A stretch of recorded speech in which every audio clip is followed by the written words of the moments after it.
Boa noite, queridos irmãos, graça e paz a todos. Espero que todos estejam bem, principalmente agora, nesse momento da gente participar de mais um alimento espiritual com a palavra do Senhor, e que os irmãos possam estar alegres, com o coração regozijante e prontos para receber um pouco mais de porção da palavra de Deus.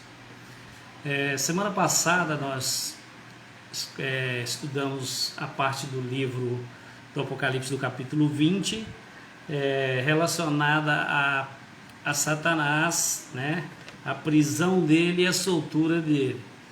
E hoje nós vamos dar continuidade do versículo 11 até o versículo 15, que encerra o capítulo 20, e vamos adentrar no capítulo 21, que é o novo céu e nova terra, do versículo 1 até o versículo 8.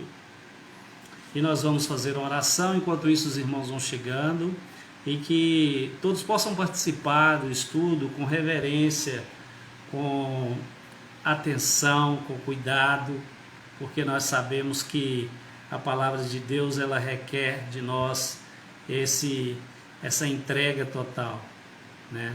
Nós devemos apresentar diante dele a todo instante, com reverência, com cuidado, com atenção, sem deixar outras coisas tomar lugar no na nossa concentração, assim dizendo. Vamos orar então, queridos. Pai de amor, Deus de misericórdia, te louvamos e agradecemos teu santo nome por mais um dia de vida, por mais um momento na qual o Senhor nos permite estar aqui para poder estar estudando a palavra do Senhor, para podermos aprender mais um pouco e possamos assim crescer espiritualmente falando, e que nós possamos viver também o teu evangelho para contagiarmos outras pessoas que estiverem ao nosso redor.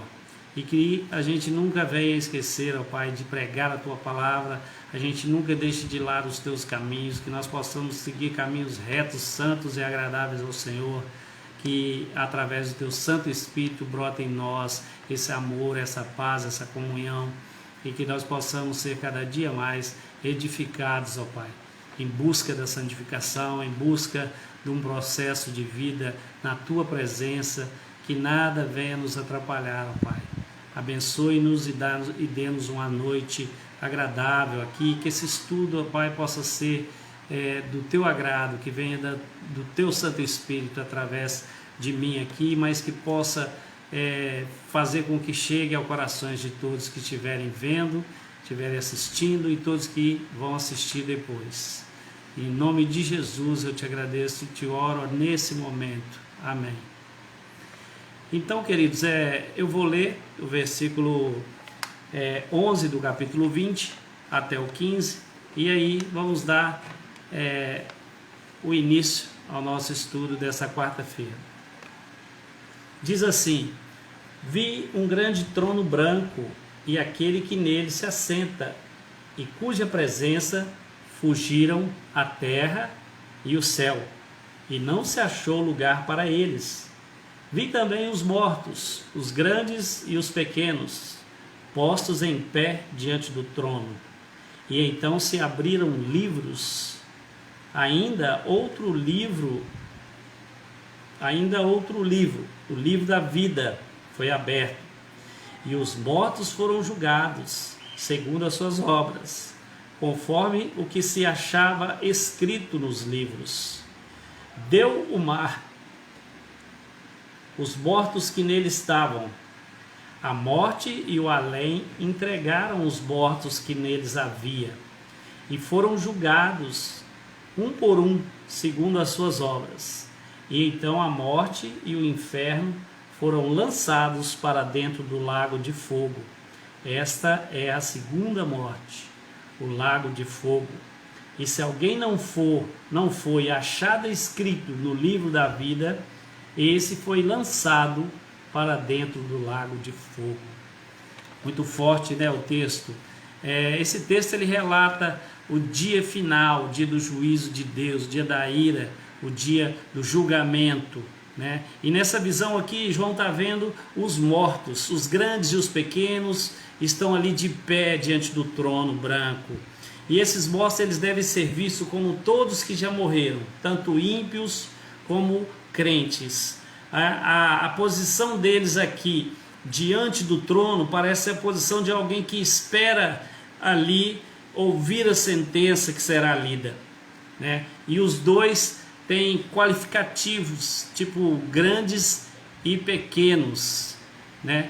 Esses qualificativos aqui são bem abrangentes, eles podem dizer respeito da estatura física, ou seja, crianças e adultos, ou também da estatura social, dos ricos e dos pobres. É uma expressão todos os mortos estão em pé diante do trono. Ela foi aplicada no livro tanto para crentes, como lá no Apocalipse 11, versículo 18 fala, quanto para descrentes, como está no Apocalipse 19, 18, né? E, ou seja, aqui João ele está vendo mortos, ele não fala que está vendo as almas, então ele está vendo os corpos ressurretos diante do trono. A probabilidade aqui maior de explicação é que ele esteja vendo esses mortos realmente ressurretos, né? Ressuscitados. Porque geralmente quando ele menciona almas, quando assim ele não os vê com o corpo, então ele menciona almas. Nós vimos isso em vários pontos do Apocalipse. Apocalipse 6, 9 fala isso, Apocalipse 20, versículo 4 também. E uma vez que foi dito que os restantes dos mortos não viveram até que se completasse os 1000 anos, lá no Apocalipse 20, versículo 5, e tendo agora encerrado o milênio com a liberação e consequente banimento de Satanás, faz sentido pensar que todos esses mortos aqui são os que provaram da segunda ressurreição, que é a ressurreição física no caso. E Cristo, ele está aqui assentado num trono agora como um juiz, né? O trono branco fala da santidade e da justiça de Deus, do juiz e do julgamento dele. Diante dele o próprio universo se encolhe, a terra e o céu são restaurados nesse instante, redimidos do seu cativeiro, e Jesus é o juiz, no caso de todos que vão comparecer diante desse trono branco, né, para ser julgado. E quem o rejeitou como advogado vai ter que enfrentá-lo agora como juiz. Essa é a ideia, né? E todo o ensino bíblico que enfatiza a questão de haver uma única ressurreição física no fim dos tempos está relatado aqui. Os ensinos do Novo Testamento, do Velho Testamento, essa parte aqui explica tudo. Vai ter uma única ressurreição física quando Cristo voltar. E a gente tem um texto que serve como pano de fundo para toda essa cena do juízo final, que eu não vou ler, mas os irmãos podem ler, que está lá no livro de Daniel, que é Daniel 12, o versículo de 1 a 3. Jesus confirmou a visão de Daniel da dupla ressurreição, tanto de crentes como de incrédulos, para o grande juízo. Lá em João 5, 26 a 29, ele confirma essa visão que teve lá em Daniel 12, de 1 a 3. E o apóstolo Paulo também confirmou em seu discurso de defesa perante o governador, quando ele disse que tinha a mesma esperança dos judeus de que haverá ressurreição, tanto de justos como de injustos. Está lá em Atos 24, versículo 14 e 15. E João descreve o momento da ressurreição de todos os mortos para o juízo final em harmonia com o restante das escrituras. Ou seja, João está só fazendo uma confirmação aqui do dia do julgamento final, né? E isso mais uma vez deixa para nós visível que a ideia de que a primeira ressurreição que vimos na lição passada, ela seja uma ressurreição física apenas para crentes, pois nesse caso teria que haver outra ressurreição de crentes para o milênio. para quem crê no milênio depois da volta de Cristo. Então, aqui comprova tudo, porque esse texto ele está falando que viu todos os mortos, não tem outros mortos para ver, né? Todos que ressuscitaram tiveram que comparecer diante do trono de Cristo para o julgamento. E após ele entregar aos mortos que nele estavam, a morte e o inferno, o Hades, eles foram lançados para dentro do lago de fogo, né? E o mar, por sua vez, ele não aparecerá na descrição do novo céu e nova terra. A gente vai ver que o mar já não existe. Isso significa que todas as esferas de rebeldia, de morte, de destruição, elas deixam de existir nesse momento, são extinguidas, especificamente de morte e do inferno, né? Eles representam as consequências do pecado sobre o mundo, e nesse momento eles são extintos, são lançados dentro do lago de fogo e enxofre, aniquilados, acaba com eles, porque não há mais necessidade deles, que agora nós vamos ver o estado eterno a partir daquela visão ali que João está tendo. E a morte do pecador, ela é consumada, né, no inferno, onde ele é punido eternamente, o lago de fogo e enxofre. E o Apocalipse menciona as almas dos santos do céu, né, aguardando o juízo, mas em nenhum momento ele menciona onde pode estar as almas dos ímpios, né? Isso a gente vai ver e acompanhar no Novo Testamento, né? Que lá em Lucas 16, 23 menciona sobre o Hades, né? Provavelmente que o sentido seja que esses dois instrumentos não são mais necessários e eles podem ser aniquilados. Cristo voltou, Cristo veio para julgar e para iniciar o estado eterno, né?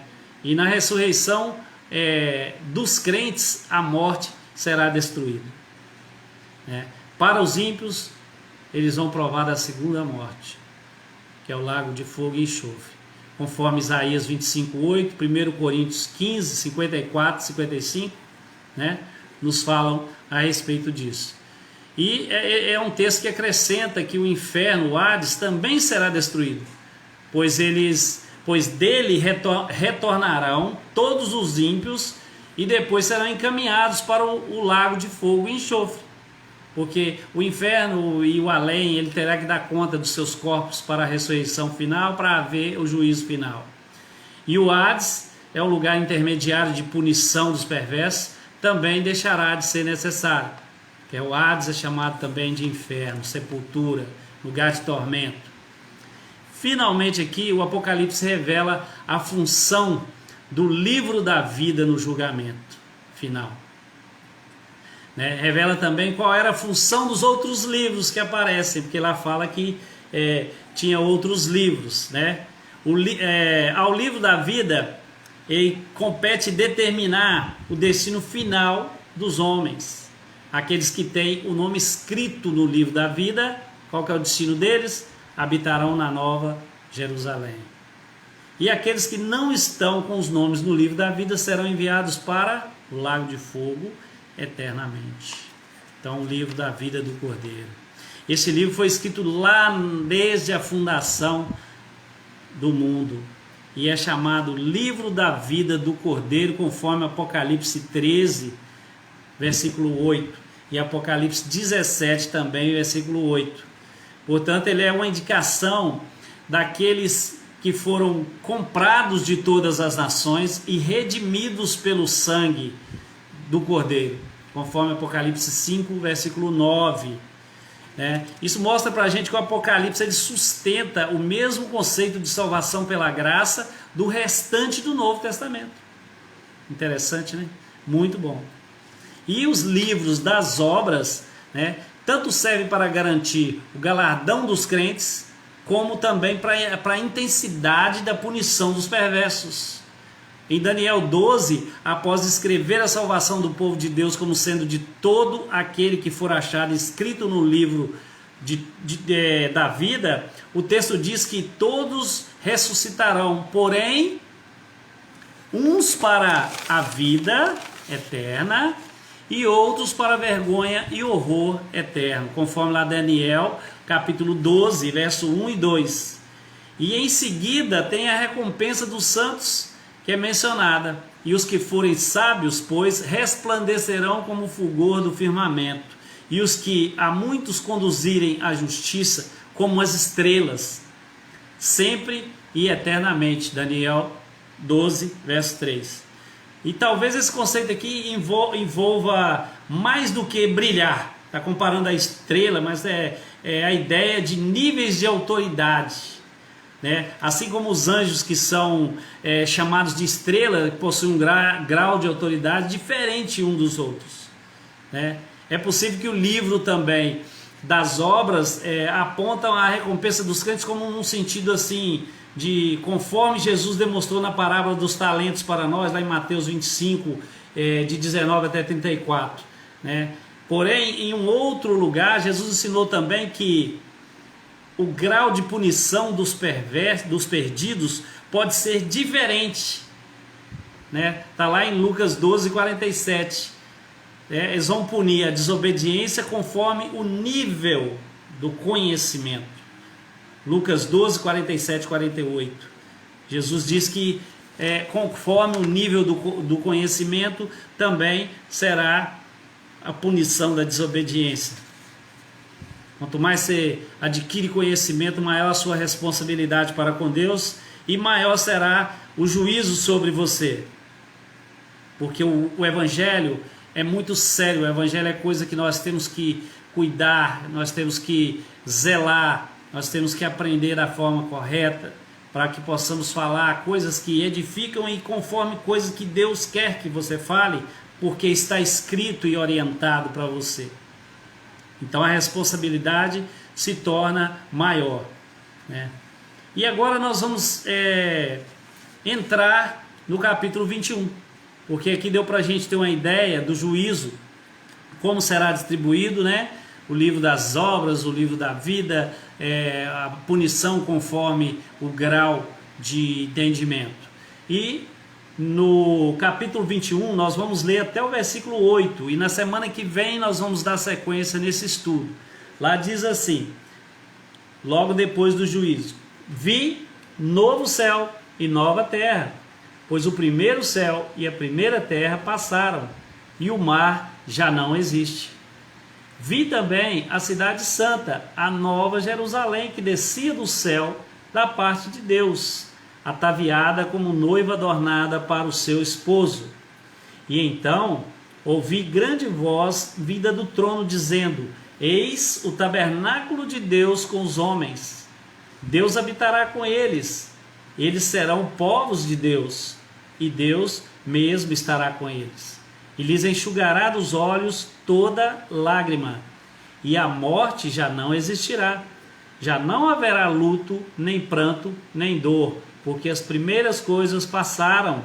E aquele que está sentado no trono disse: eis que faço nova todas as coisas. E acrescentou: escreve, porque essas palavras são fiéis e verdadeiras. E disse-me ainda: tudo está feito. Eu sou o Alfa e o Ômega, o princípio e o fim. Eu, a quem tem sede, darei de graça da fonte da água da vida. E o vencedor herdará estas coisas, e eu lhe serei Deus, e ele me será filho.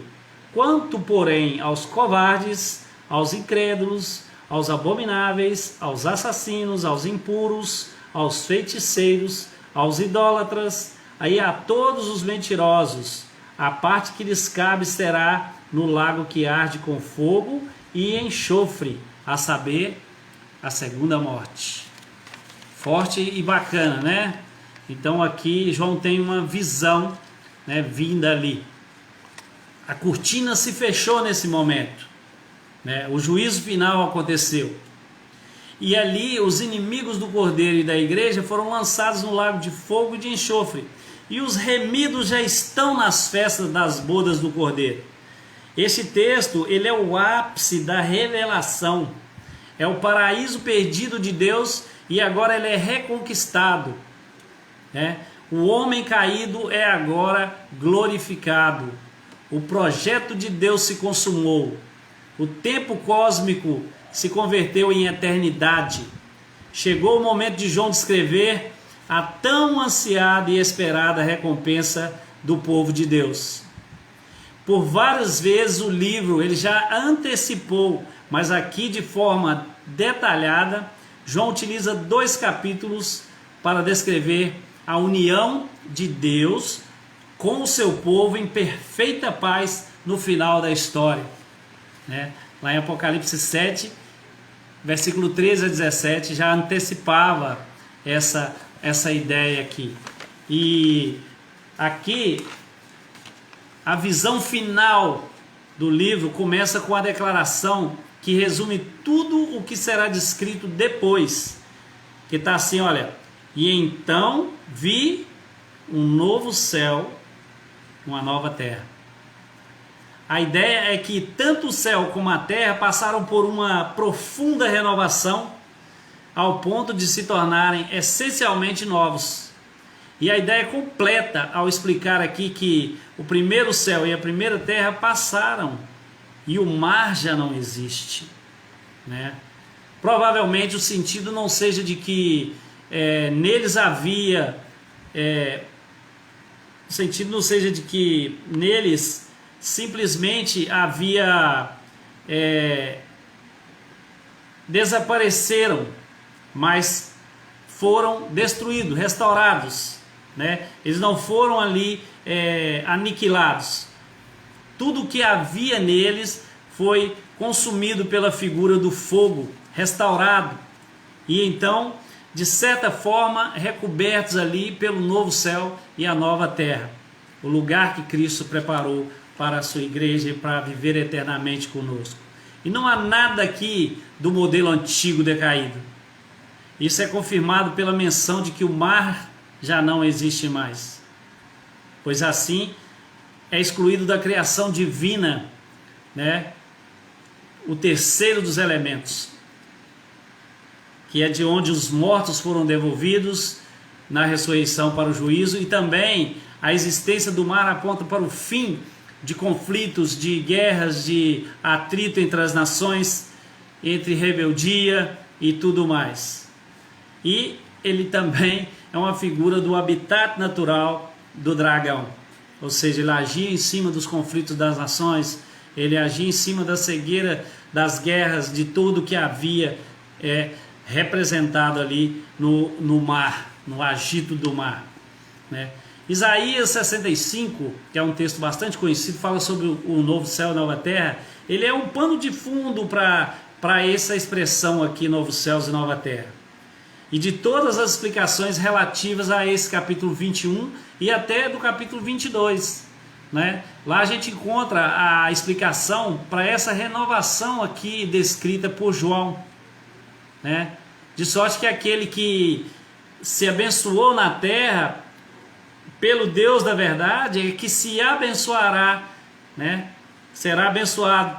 E aquele que jurar na terra pelo Deus da verdade é que jurará, porque já estão esquecidas as angústias passadas e estão escondidos dos seus olhos, as lágrimas estão tiradas dos seus olhos, serão consolados, Eis que crio novos céus e nova terra, é assim que diz a palavra. E não haverá lembrança das coisas passadas, jamais não haverá memórias nelas. Lá em Isaías 65, que fala que não mais haverá memória. Essa ausência de lembrança do texto de Isaías, lá das coisas passadas, ela se traduz como um esquecimento das angústias passadas. E isso não quer dizer que foi um esquecimento da nossa parte, mas esse texto, se você ler lá, ele se aplica ao próprio Deus, Porque no texto de Isaías, Deus diz que aquelas coisas estão escondidas dos seus olhos. Portanto, o texto aponta para um pleno perdão divino concedido ali ao seu povo, um novo céu e nova terra, e não haverá mais lembranças daquelas coisas. Deus não se lembra mais daquelas coisas, faz parte de um passado na qual não precisa ser lembrado, E depois dessa visão ampla aqui de céus e terra renovados, o texto ele se concentra numa cidade que é chamada de Cidade Santa, né? Jerusalém, a Nova Jerusalém.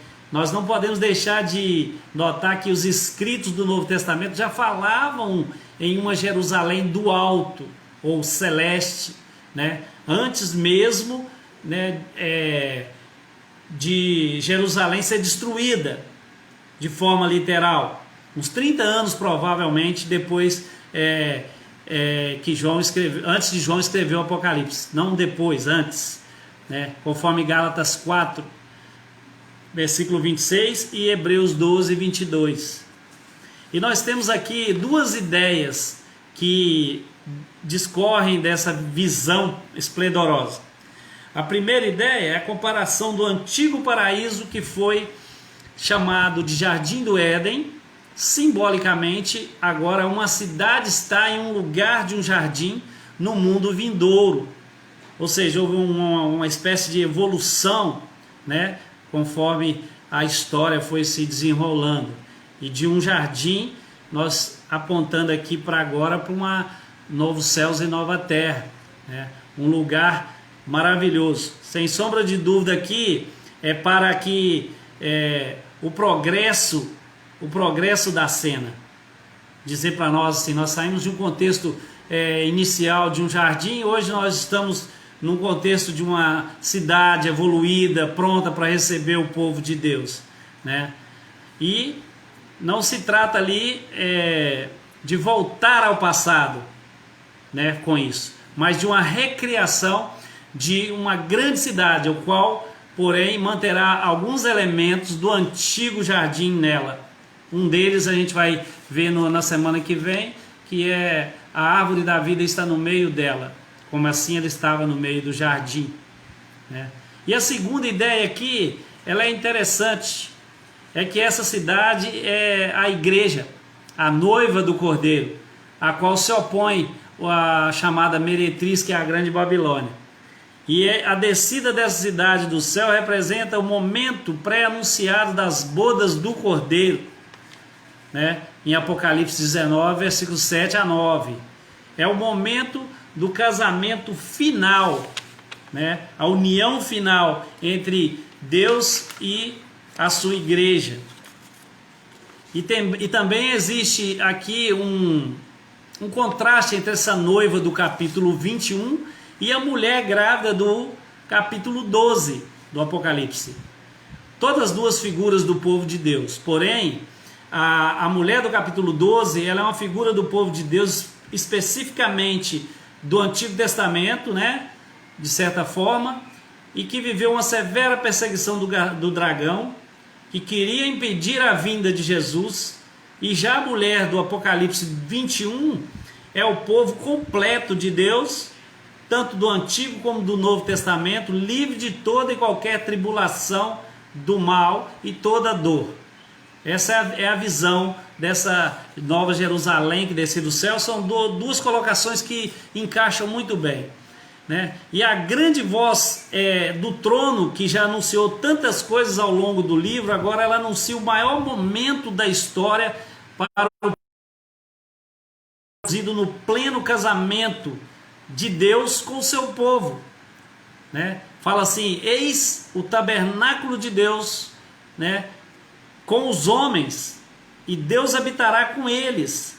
Não é mais necessário o templo nem o tabernáculo, o próprio Deus estará presente, o Cristo glorificado, encarnado, né? E nesse momento aqui é possível entender que tem um simbolismo muito legal do novo céu e nova terra, né? É a razão da necessidade desses lugares serem renovados, para que haja depois a união dos dois, né?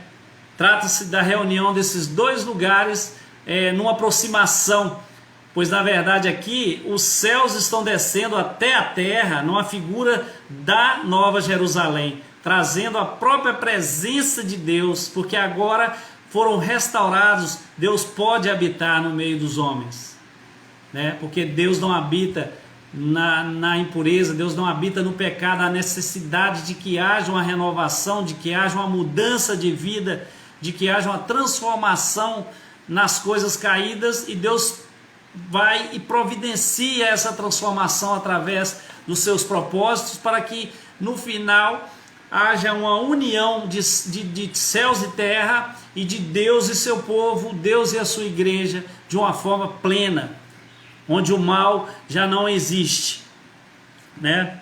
Céu e terra serão habitação de Deus e da sua igreja glorificada, né? E se cumprirão aqui as profecias de que a terra se encherá do conhecimento pleno do Senhor, como as águas cobrem o mar, né? É esse tempo aqui. Não vai durar apenas os 1000 anos que muitos pensam, mas vai durar toda uma eternidade. Aqui é a consumação de tudo. É a eternidade, Deus habitando com o seu povo em um lugar preparado por Ele mesmo, maravilhoso, onde o mal já não existe. Novo céu e nova terra, não haverá dor, porque a dor é consequência do pecado.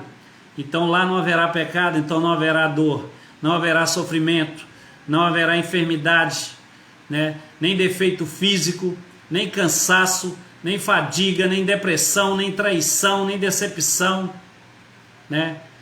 E o que fez parte desse mundo de pecado não vai entrar lá, e mal algum terá acesso a esse lugar santo preparado por Deus. Nenhuma maldição, nenhum mal. Lá não haverá choro. Esse mundo é um mundo que é um vale de lágrimas, a nossa terra hoje. Choramos por nós, choramos por nossos filhos, pela nossa família, pela nossa igreja, pela nossa cidade, pela nosso país. Nós choramos pela nossa nação, nós choramos assim pelo próximo, né? E lá no céu, novos céus, nova terra, não haverá lágrimas. Deus as enxugará, né? E nós seremos purificados por Ele plenamente. Seremos revestidos da imortalidade, e a morte não mais existirá. E no final do texto fala assim, que ficarão de fora os que são indiferentes ao Evangelho, ou seja, os covardes. Covardes são aqueles que são indecisos, não têm coragem de enfrentar o Evangelho nesse mundo. Aqueles que temem um perigo em prol da palavra, da consequência que pode trazer a pregação do Evangelho na vida deles. Eles não têm coragem de confessar o amor a Cristo, não têm coragem de se render a Cristo diante dos homens. Esses são os covardes, e eles são convencidos da verdade e preferem não se comprometer com a palavra. Têm medo de serem perseguidos, não têm coragem de assumir que são de Cristo. Não entrará lá os covardes. Os incrédulos são aqueles que buscam um outro caminho, preferem acreditar em uma outra oferta de salvação do que na salvação gratuita que vem do Evangelho de Deus, o Evangelho de Cristo, que é salvador para nossas almas. E não vai entrar lá também os moralmente corrompidos, que fala no texto, os abomináveis. São aqueles que perdem a vergonha e perdem o pudor, se entregam aos vícios, se entregam ao pecado, contra a moral assim, abertamente, né? Ficarão de fora também os assassinos, que são aqueles que atentam contra a vida do próprio irmão, a vida alheia, que não pertence a nós, foi Deus quem deu. E eles praticam aborto criminosos, matam com palavras, matam com todo tipo de forma que podem matar. Ficarão de fora também os impuros, que se entregam a toda sorte de sujeira, de impureza, de luxúria, de lascívia, de pornografia, de aberrações sexuais, de homossexualismo, de lesbianismo, de pedofilia, Essas pessoas são chamadas de impuras e elas não herdarão também, ficarão de fora desse lugar santo e maravilhoso que Deus reservou. Pelo contrário, serão lançados no fogo eterno, lago de fogo e enxofre. E também ficarão de fora os corrompidos religiosamente, que são os feiticeiros, que praticam o ocultismo, a feitiçaria, o espiritismo, a invocação de mortos, né? Lidam diretamente com demônios, são astrólogos e outras coisas mais. São feiticeiros. Ficarão de fora os idólatras, que são devotos a imagens, a santos, se prostram diante de ídolos, mas não se prostram diante de Deus, né? E os que não confiam na palavra também ficarão de fora, que são os mentirosos. Falam e não cumprem, diz uma coisa e faz outra, não são de confiança, encobre seus erros, né? E a mentira procede do maligno, nós sabemos que ele é o pai da mentira. Então os mentirosos não têm como herdar o reino de Deus e entrar na cidade santa, né? Eles estarão de fora, aqueles que andam mais no pecado do que próximos de Deus.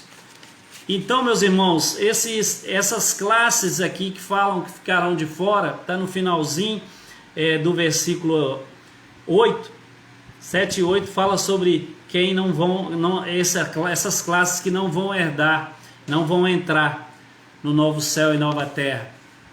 E na semana que vem nós vamos estar estudando o último estudo do Apocalipse, que vai falar sobre a Nova Jerusalém, sobre detalhes dela e a consumação ali do livro, o encerramento do livro, a forma como que João descreve essa cidade santa, e nós vamos entender através desse simbolismo que, como todo o Apocalipse, traz coisas maravilhosas para nós através da palavra do profeta, do apóstolo João, e nós ficamos muito felizes, eu em particular, de poder estudar esse livro, de poder buscar a entender um livro que tem uma linguagem tão complicada e complexa e trazer assim de forma mais clara, mais simples para a nossa vida, para a nossa mente. E o que eu posso dizer para vocês é que o livro do Apocalipse é um livro encorajador. E ao contrário de que muitos pensam, ele é um livro de vitória, de exaltação, de complementação da vitória de Cristo e da sua igreja, como nós vimos aqui.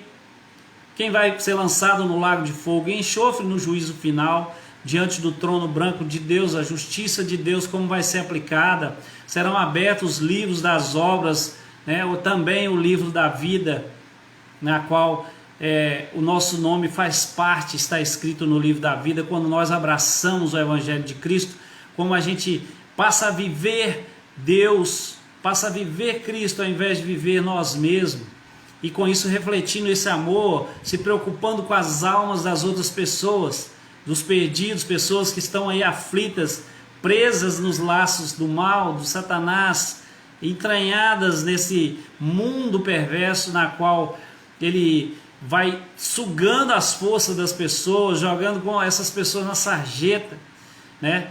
Onde eu trabalho no centro ali, eu posso ver muitos escravos de Satanás assim, jogados pela calçada, seres humanos como nós ali, tomados por vício, tomados por coisas assim impuras. As pessoas não tomam banho, as pessoas não se cuidam, elas não têm um lar, elas não buscam, elas não têm força para levantar os olhos para olhar para cima. Então nós vivemos nesse mundo e nós somos bem-aventurados de ter a mente voltada para Cristo. E o Apocalipse ele vem trazer para nós essa revelação e vem nos dar essa coragem para enfrentar, seja qual for o tempo que vier. Porque a Bíblia fala de tempos difíceis, aproximando do fim dos tempos, na qual a gente imagina estar vivendo ele, porque o fim do tempo se inaugurou com a vinda de Cristo, né? Pedro fala no Pentecoste, começou o fim, depois que ele viu o poder de Deus. Então é isso, queridos.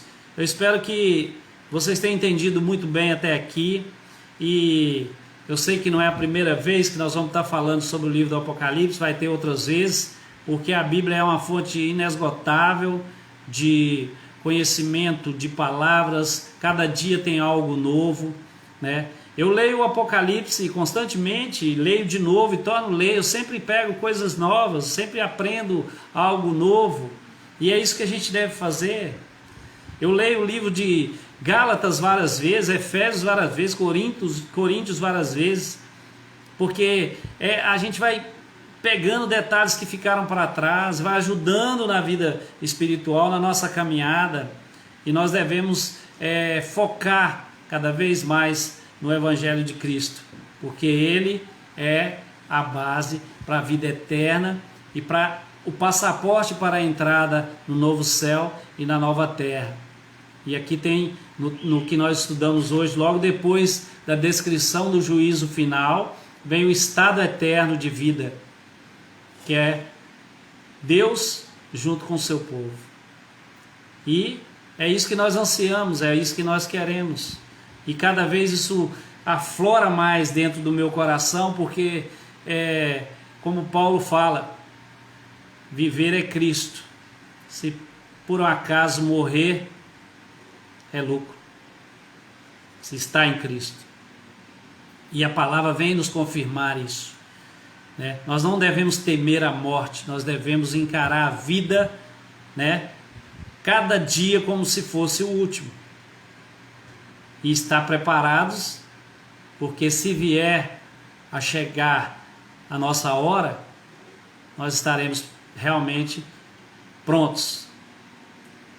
Fiquem com Deus, que possa cada um ter uma noite tranquila, abençoada, e as pessoas também que vão assistir esse vídeo depois possam estar sendo edificadas com essas palavras que Deus coloca no meu coração aqui, e com esse estudo, com esse ensino desse livro tão maravilhoso. Vamos orar?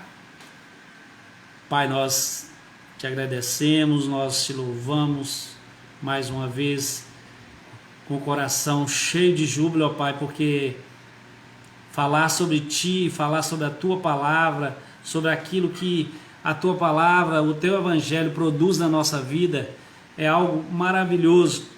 E poder compartilhar isso com as pessoas, poder estar colocando em prática no nosso dia a dia esse Evangelho, é ainda mais maravilhoso.